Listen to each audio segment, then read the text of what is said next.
মারেফাত অর্থ আল্লাহকে চেনা এবং আল্লাহ পাক সম্পর্কীয় তত্ত্বজ্ঞান হাসিল করা। প্রথমত অন্তরের ময়লা ও আবিলতা দূর করতে হবে, যেমন হীন স্বার্থ চিন্তা, কাম, ক্রোধ, লোভ, মোহ, পরশ্রী কাতরতা, পরের সৌভাগ্য দেখলে অসুখী হওয়া, নিষ্ঠুরতা, হিংসা, বিদ্বেষ, পরনিন্দা, পরচর্চা ইত্যাদি কলুষতা হতে মুক্ত হয়ে দেহ বা অন্তর যখন আয়নার মতো স্বচ্ছ ও পরিষ্কার হয় এবং তদবস্থায় আল্লাহর ধ্যানে মগ্ন হওয়া যায়, তখন দিলের মধ্যে আল্লাহর গুণাবলী বিকশিত হয়ে ওঠে। আল্লাহর ওই গুণাবলীকে দিলের মধ্যে অঙ্কিত করে রাখার নামই মারেফাত। আমি আবার বলছি, আল্লাহর দেওয়া গুণাবলীকে দিলের মধ্যে অঙ্কিত করে রাখার নামই মারেফাত। অন্তরে আল্লাহর গুণাবলীর বিকাশই আল্লাহর প্রতি গভীর মহব্বত ও শ্রদ্ধার উৎস।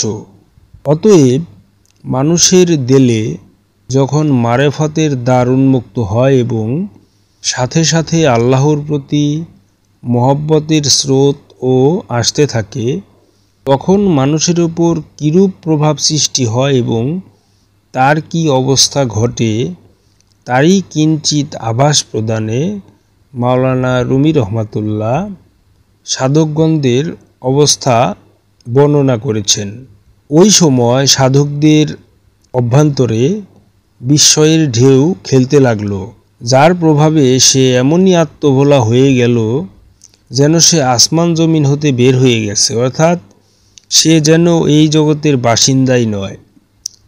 দিব্যজ্ঞানীগণের তাওয়াজ্জুহের দ্বারা যখন সাধকের নফসে আম্মারার দমন সাধিত হয় এবং রুহু ও শক্তিশালী হয়, তখন তার দিলের মধ্যে আল্লাহর গুণাবলীর বিকাশ হয়েছে।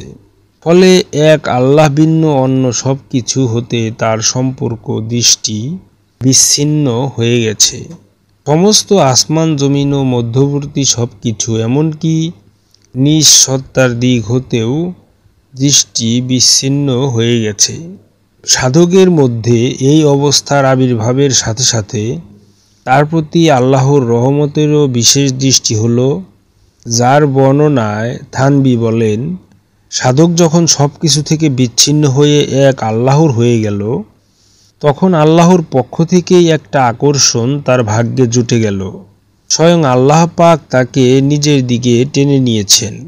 ফলে তার অন্তরে আল্লাহকে তালাশ করার তথা সাধকদের অন্তরে আল্লাহকে তালাশ করার এক অসাধারণ রূপ গ্রহণ করে, যা ভাষায় ব্যক্ত করা এখানে অসম্ভব। তাই মাওলানা রুমি রহমাতুল্লাহ এখানে স্পষ্ট ভাষায় বলেছেন, সম্যক গুরুর সালাত সাধকদের তথা সত্যের সাধকদের অন্তরে আল্লাহর এক অসাধারণ তালাশ সৃষ্টি হয়, যা সাধারণ তালাশের এতই ঊর্ধ্বে আমি তার রূপরেখা নির্ণয়ে সম্পূর্ণই অক্ষম। তোমরা কেউ যদি পারো তাহলে বলো।